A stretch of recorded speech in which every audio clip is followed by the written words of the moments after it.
70만원 미만으로 출시된다면 꽤나 경쟁력이 있을 것 같아요. 이러다가 90으로 나오면 어떡하지? 여러분 안녕하세요. 오늘도 라이언입니다. 오늘은 제가 갤럭시 A 퀀텀, 해외에서는 A71로 팔리는 모델을 가지고 왔습니다. 퀀텀? 그런데 퀀텀이라는 이름이 어려워가지고 좀 찾아보니까 퀀텀이라는 펜네임은 SK텔레콤의 QRNG 양자 암호 생성 기술을 탑재해서 보안과 프라이버시를 강화했기 때문에 붙은 이름이라고 합니다. 제가 정식으로 출시되기 전에 미리 한번 써봤는데요. 그래서 오늘은 갤럭시 A 퀀텀을 뼛속까지 한번 파헤쳐 보도록 하겠습니다. 그러면 디자인부터 가보죠.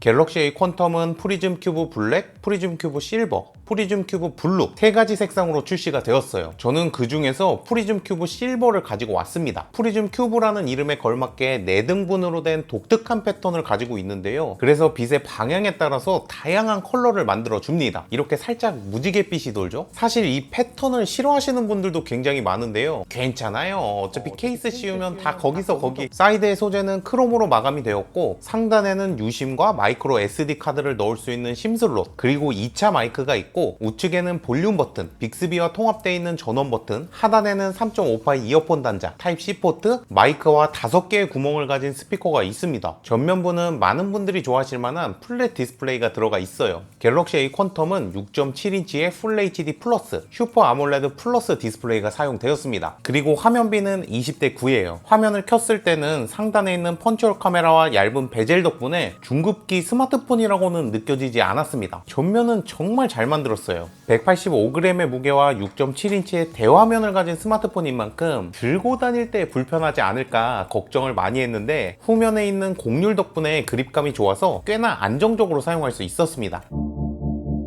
갤럭시 A 퀀텀의 카메라 구성을 보면 가장 위에는 500만 화소의 심도 카메라, 중급기에서는 꽤나 높은 화소라고 할 수 있는 6400만 화소의 메인 카메라, 123도의 넓은 화각으로 촬영할 수 있는 1200만 화소의 초광각 카메라, 마지막으로는 500만 화소의 접사 카메라가 들어 있습니다. 이 카메라 구성 중에서 하나 새로운 게 바로 매크로라고 불리는 접사 카메라인데요. 카메라의 더보기 메뉴에서 꽃 모양으로 생긴 접사를 선택하면 이렇게 가까운 거리에서 사진을 찍을 수 있습니다. 피사체를 가깝게 찍다 보니까 질감을 느낄 수 있다는 점은 정말 좋았지만 화소도 높지 않고 센서도 크지 않기 때문에 사실 아주 선명한 사진을 건질 수는 없었어요. 메인 카메라는 빛이 풍부한 주간에 훌륭한 사진을 찍을 수 있었는데요. 특히 6400만 화소로 설정을 바꿔서 찍으면 선예도도 좋고 해상력도 좋았습니다. 물론 라이브 포커스도 찍을 수 있고요. 갤럭시 A 퀀텀은 밤에 사진을 찍을 때 이렇게 야간 모드를 활용해서 찍을 수도 있었고요. 실제로 야간 모드를 활용해보니까 조금 더 선명한 사진을 찍을 수는 있지만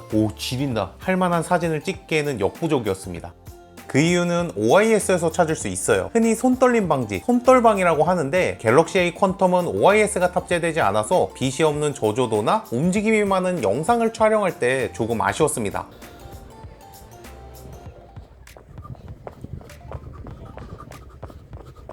3200만 화소를 가진 전면 카메라로도 사진을 찍어봤어요. 화소가 높은 만큼 주간에서의 사진은 정말 괜찮았습니다. 색감은 전형적인 갤럭시 색감으로 특히 화사한 모습을 볼 수 있고 피부 뽀샵을 살짝 때려주기 때문에 실물보다는 괜찮게 나오는 느낌도 마음에 들었습니다. 그러면 이제 퍼포먼스와 관련된 스펙도 살펴봐야겠죠.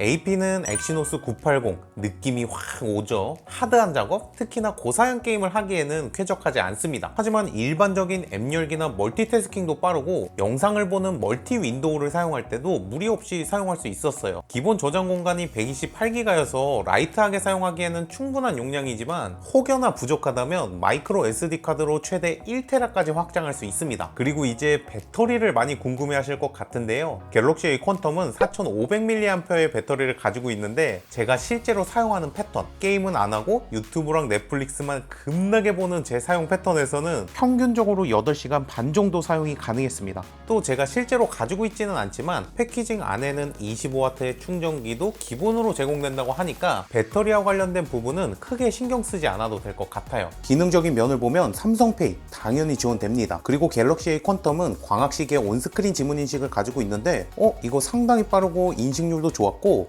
두 번 두드려 화면 켜기, 들어서 화면 켜기 모두 가능하고 엣지는 없지만 엣지 패널도 사용할 수 있습니다. 하지만 당연히 아쉬운 점도 있겠죠. 단점도 정말 과감히 얘기하면 무선 충전을 할 수는 없어서 꼭 이렇게 케이블을 연결해서만 충전할 수 있고 방수 방진도 빠졌고요. 제가 스마트폰의 감성 부분에서 가장 중요하게 생각하는 햅틱 피드백 없습니다. 중급기에 넣어줄 때가 된 것 같은데 저는 아직 출시 전인 테스트 기기를 사용했기 때문에 없을 수도 있다는 행복 쾌로를 굴리면서 정식 출시 기기에는 햅틱 꼭 반드시 들어갔으면 좋겠습니다. 자, 오늘 영상은 여기까지고요. 아직 가격이 확실히 정해지지 않아서 정말 왔다다 할 수는 없지만 70만원 미만으로 출시된다면 꽤나 경쟁력이 있을 것 같아요.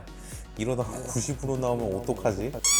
정말 다행이죠? 갤럭시 A 퀀텀은 64만 9천원으로 출시되었습니다. 바로 오늘 15일부터 사전 예약을 시작했고 사전 예약 혜택을 간단하게 소개하면 갤럭시 버즈 무료 제공, 웨이브와 플로 2개월 무료 이용권, ADT 캡스 도어가드 1개월 무료 혜택을 제공합니다. 그리고 티월드 다이렉트에서 주는 사은품도 있어서 갤럭시 A 퀀텀 구매를 고려하신다면 의디에서 티다에서 사전 예약하는 것도 좋을 것 같아요. 갤럭시 A 퀀텀에 대한 여러분들의 의견과 질문 댓글로 남겨주세요. 그럼 안녕. 빠이.